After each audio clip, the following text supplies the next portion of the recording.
Wednesday, the 11th of December. Getting closer. We're getting closer. Time is just after 11 o'clock. So the last time you saw my video was of me finishing up in the workshop with that DX27, and I said, oh, I wonder if I'll get this 27 finished by lunchtime tomorrow. Absolutely I won't. I forgot that it was my little boy's Christmas nativity at school, so I've been at home. I started my day at home basically. I've been doing me job cards and what else was there, some Lola certificates to write out, bit of admin like that, and then a nip round to the school for 20 minutes and finished off my paperwork, and I'm back in the yard.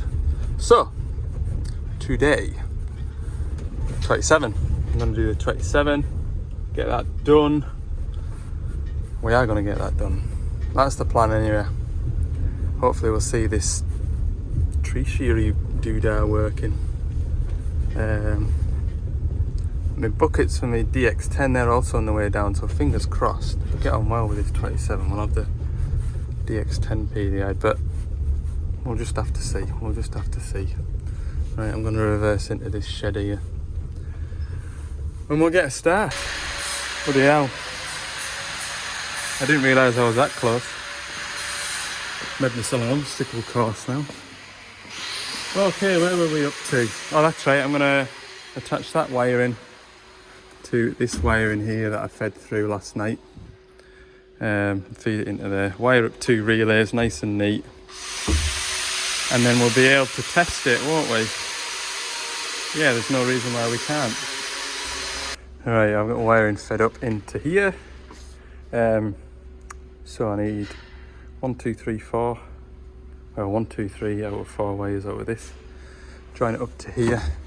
I would like to set you up on the tripod and do some time lapses and that, but you'll have noticed in some of my videos now when I'm doing a time lapse, there's no nice music to kind of go in the background of it, and that's because the music that I use from the editing app that I put these videos together with, I pay a small amount of money per month to use the app and use the music that's on it, which is royalty free. And in the last 6 months, YouTube has flagged up the videos that I'm uploading with the music and giving me copyright strikes, which means that I can't monetize my videos,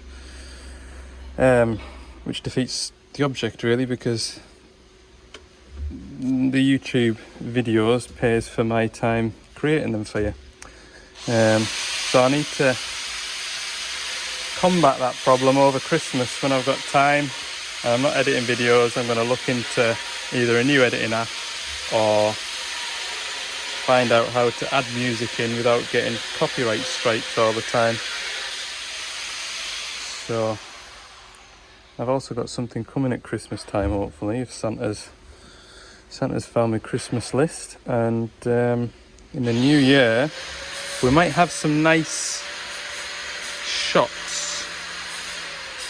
I'll leave that as a clue. Stay tuned for the new year. Sick content on its way. Right, I've put some heat shrink around this wire in here.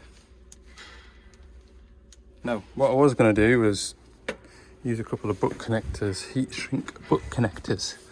And then I thought, if I ever need to remove that joystick for whatever reason, I will be very annoyed if I can't unplug it. I've got plenty of 2-pin Deutsch plugs. Generally I stock them on the van. That's because all the work lights are that kind of tackle. However, I've got this bit of loom here which I am making the most of, because I've got a 4-pin Deutsch plug on here. Cut that. It's always handy to have a bit of loom. All sorts of plugs on here that I could borrow. So with this, you can use 3 out of 4 pins. Just need to put my Deutsch plug ends on the wiring, and that'd be really nice, wouldn't it? There we are. That looks semi-professional, doesn't it? Pleased with that. I'll cable tie that to the pilot pipe in there. Got my wire out of here now. 2 relays to plumb up and we'll be wired up. So these are my 2 relays. I'm just trying to mock up where to mount them. There's a screw head down there and there's one at the opposite side. So I took the fuse board off, mounted them to there. One pointing that way, one pointing that way. That would have been lovely. Hidden, discreet out the way. I could run my wiring down round the back there like that. It'd have been lovely. However, unfortunately, the one that was mounted over here was preventing this fuse board from just by about that much from going home. Should just really put them on there like that and just run a tech screw in. Maybe not. So what I'm going to do is remove this operator's manual holder. And I'm going to drill a hole here and mount the relays here, one on top of the other. Plenty of space down the back for the wiring.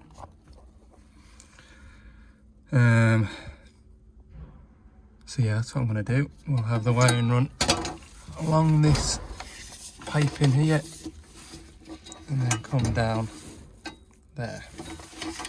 Real job. Right then, we're in position. The wiring all nice and neat here. And it's going to run down to these relays here. C, and that's going to be a D. C is for collect, that's the collect relay. D is D-lim relay. I haven't bolted this down yet, so I can see what I'm doing. So, going by the schematic here, the wiring from the TMK is this one here, and the wire number 3 needs to go to earth on the battery. So number 3 in this one here needs to join to the black one here. And then I need to give the relays an earth when I select this switch here. So wire number 2 goes to the central position on that, which then distributes the earth either that way or that way. So wire number 2 in this bunch, wire number 3, 2. So number 2 goes to black and number 3 goes to black. So those 3 are all going to go together. So all I'm going to do for that is put them all into a connector like this and then put some heat shrink over the end of that so it can't get rubbish in. Just make it a neat job. So we've got our earth, which is going to eventually give these relays an earth. We've got our power to transfer the feed across to the function that will go down to the shear, which will be on these 2 lines here, there and there. All we need to do is bring these wires from the joystick to there and there, and then there to there, there to there. That's the circuit complete. So these wires here are permanently live. When we flick the switch down, we're going to give the chopping one, which is that one I think, an earth, which is then going to send power down to the solenoid at yon end. I think that's right. I'm sure somebody will have something to say. Right, we're in.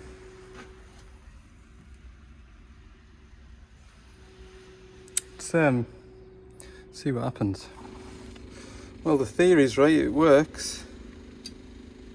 Can you hear this?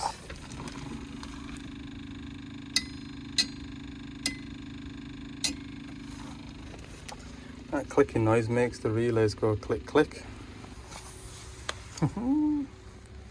Got a little green light on in there. How can you see it? Why can't you see it? There it is. And if I go and switch the switch on the joystick, that disappears. And I go like that. That light's no longer illuminated. I tell you what I did notice on this. I've maybe overwired it up because this where this loom is here, there's another solenoid carrier, but there's not a second solenoid to mount it to that I can feel.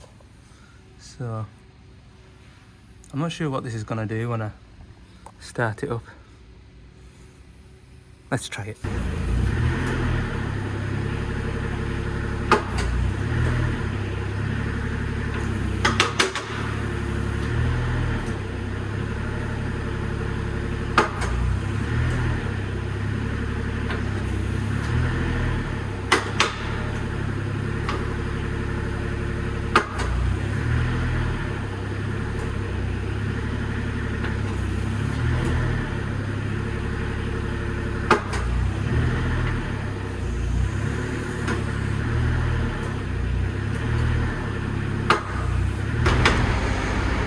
Yeah, I think it's more operator error rather than it not working properly. So what I have discovered is that position down there doesn't do anything, and that is because obviously there's that book must cover various different models, so you don't need to use the bottom function. I think the best thing to do is try and show you how it works. So it chopped that with ease, like it chopped that, and the other end went flying up into the air. So we'll use these as trees, all right? So I'm going to put this one in here like that, right? So I'll shut it all up. So there we go, we have sheared our first tree. This is a nice big tree like that. It's hanging out of here like this. Lovely little job, right? Plenty of space for another tree. Let's be greedy, let's get another one. So what we need to do now, this bar here is holding the tree in position, so we need to open this piece only. To do that we need this switch in the neutral position, and then we open the grab. There we go. Right, so we need to grab our next tree now. Here is our next tree. So imagine we've just sheared that off. I'm going to close this grab round now, so this grab will be holding this. So there we go, we have caught the second tree. It's all sheared off, but we're still greedy, like we want another one. So what we need to do now, if we just open this now, this tree will just fall out. So we want this piece here to come past here and then grab hold of it, which is why this is spring loaded. So to do that, we just want the top to activate, and then we want to squeeze the tree, but in actual fact the sequencing valve allows the top piece to come out. As you can see there, the tree is still being held down here, but not up here anymore. So now we want this to flip back into place. We then need neutral and squeeze. There we are, we have two trees caught. So now when I let this shear open, this is in the neutral position still, we open it and we can grab our next tree. Snip. Here's the next tree that we've just cut down. So we grab that all the way in. Not on that thumb wheel, you idiot. Grab that tree all the way in. Oh, we've got a good hod there. And what we'd do if we were sat on the seat and we had both hands, once we've grabbed that tree all the way in, we just flick this switch up the way and continue to grab. And that allows the collector bit to come past.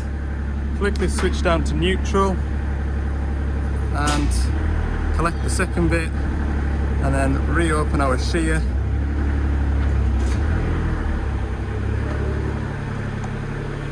So that is 3 trees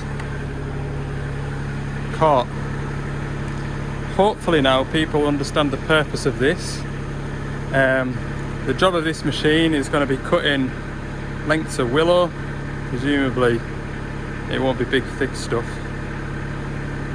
probably be more like that. But anyway, the idea is to grab a dozen lengths of willow, swing around and put it in his log trailer, and then come back around, grab half a dozen more, put it in the log trailer. Now, he was in earlier when I was wiring this up.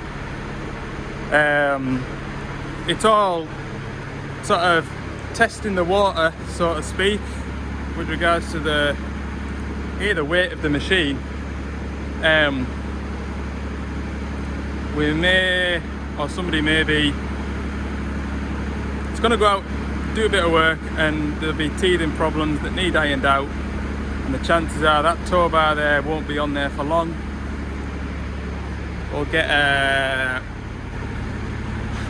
mount a tow bar on the back of here,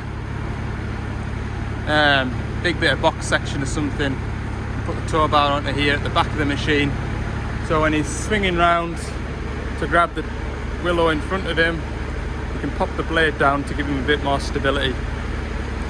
There is also talk of, I said it'd be a good idea just to make a weight bracket off the back of here and add a few more weights, but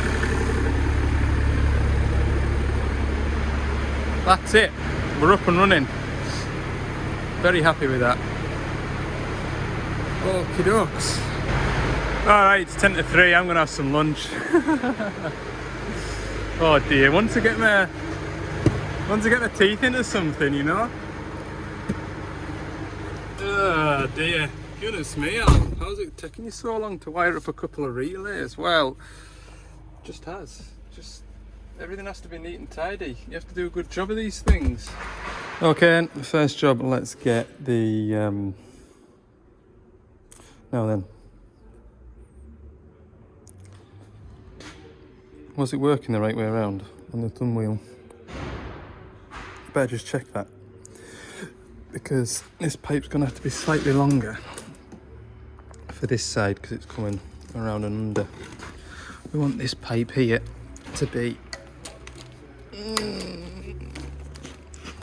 about there would be nice. Something like that. But let's just check that I haven't got the pipes the wrong way around. I'll jump in it now and see if it feels natural.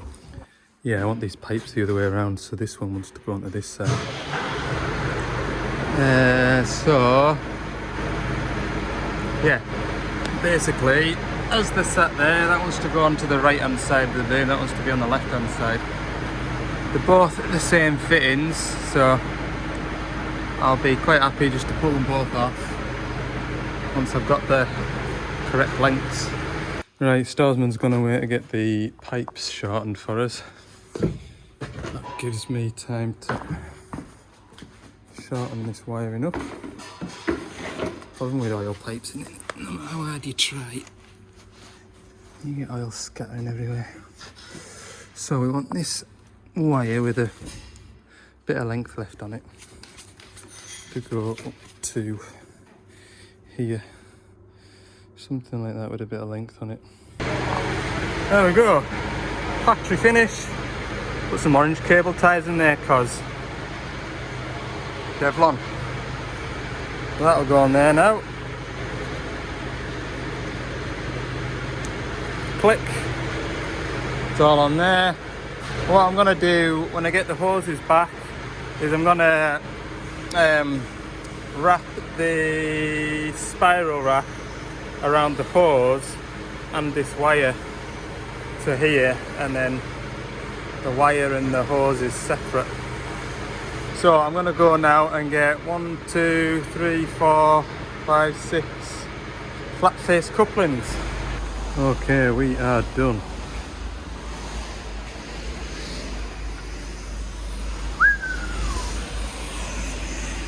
Pretty neat.